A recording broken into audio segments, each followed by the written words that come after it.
येनाति दुःखमस्माकं जातः सर्वधनक्षयः स्वजनैकलहो गेहे न कश्चिन्मां प्रभासते शरीरे नित्यसन्तापखेदश्चेतसि दारुणः जनासि दुर्नयः कोऽत्र किं कृत्वा सुकृतं भवेत् प्रत्युवाचाथ तं शीलाशीलमण्डना शीलोवाच प्रायो अनन्तकृताक्षेप पाप संभवजं फलं भविष्यति महाभाग तदर्थं यत्नमाचर एवमुक्तः स विप्रर्षिर्जगाम मनसा हरिं निर्वेदं निर्जगामाथ कौण्डिन्य प्रयतो वनं तपसे कृतसङ्कल्पो वायुभक्षो द्विजोत्तम मनसा ध्यायमानं स क्व द्रक्ष्यामि च तं विभुं यस्य प्रसादात् तज्जातमाच्छे पानिधनं गतं धनादिकं ममातीव सुखदुःखप्रदायकम् एवं सञ्चिन्तयन् सोऽथ बभ्राम गहने वने तत्र अपश्यते महाच्युतं पुष्पितं फलितं ध्रुवं वर्जितं पक्षिसङ्घाते कीटकोटिसमावृतं तं पृच्छद्युत्त अनन्तः क्वचिदृष्टो महाद्रुम ब्रूहि सौम्य ममातीव दुःखं चेतसि वर्तते भवादगवानन्तः क्वचिद् दृष्टो मया द्विज। और मेरा संपूर्ण धन नष्ट हो गया, स्वजनों से कलह होता है और मुझसे कोई बात तक नहीं करता है। शरीर में नित्य ज्वर आदि ताप रहते हैं, चित्त में बड़ा ही खेद होता है। इसका क्या कारण है? तुम जानती हो तो कहो। क्या उपाय है जिससे मेरा भाग्य अच्छा हो? ऐसा सुनकर शील ही है आभूषण जिसका, ऐसे सुंदर स्वभाव वाली शीला पति से बोली कि अनंत फेंकने के पाप कर्म से यह सब हुआ है। हे महाभाग, उसके लिए उपाय करें तब फिर सब ठीक हो जाएगा। ऐसा उसके कहने से वह ब्राह्मण मन से हरि की शरण में गया। इसके अनंतर वह कौंडिन्य मुनि खेद को प्राप्त हो वन को गए। वहाँ वे उत्तम ब्राह्मण वायु का भक्षण कर तप करने की इच्छा से उस परमेश्वर का ध्यान करते हुए सोचने लगे कि जिसके प्रसाद से मुझे धनाधिक मिला और उसके अपमान करने से मैं निर्धन होकर कष्ट को प्राप्त हो गया, मुझको अतिशय सुख दुख देने वाला धनाधिक हुआ, ऐसा चिंतन करते हुए गहन वन में घूमने लगे। वहीं पर फला फूला एक आम का वृक्ष देखा। वह ऐसा था जिस पर एक भी पक्षी नहीं था और करोड़ों कीड़े लगे थे। उसने आम के वृक्ष से पूछा, कहीं अनंत भगवान को देखा हो तो हे सौम्य कहो, मेरे चित्त में अतिशय दुख है। यह सुनकर वह आम का वृक्ष बोला, हे ब्राह्मण, मैंने अनंत भगवान को नहीं देखा है।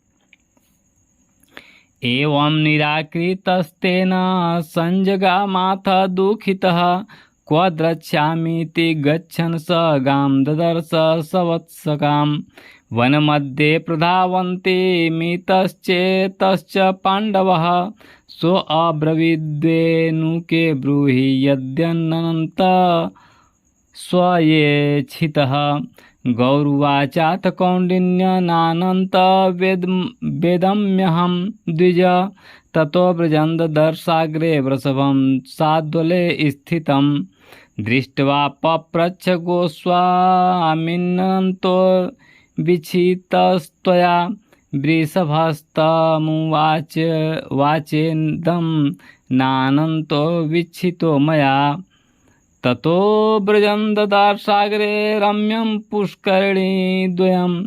अन्योन्यजलकलोलैर्विचिपर्यन्तसङ्गतं छन्नं कमलकल्हारे कुमुदोत्पल्लमण्डितं सेवितं भ्रमरैर्रहस्यश्चकोरैः कोरण्डवैर्वकैः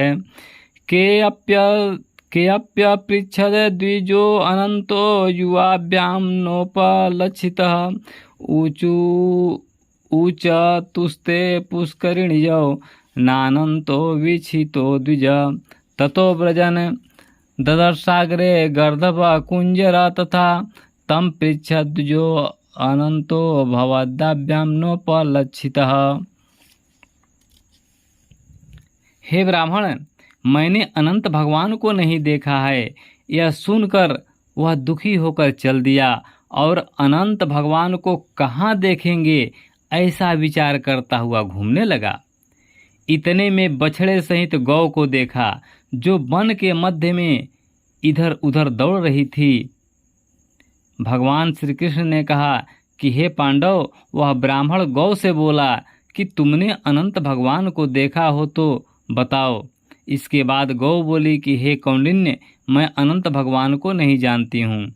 उसके बाद आगे जाकर घास पर बैठे हुए वृषभ को देखकर उसने पूछा कि हे गौपति, तुमने अनंत भगवान को देखा है? बैल बोला कि मैंने अनंत भगवान को नहीं देखा है।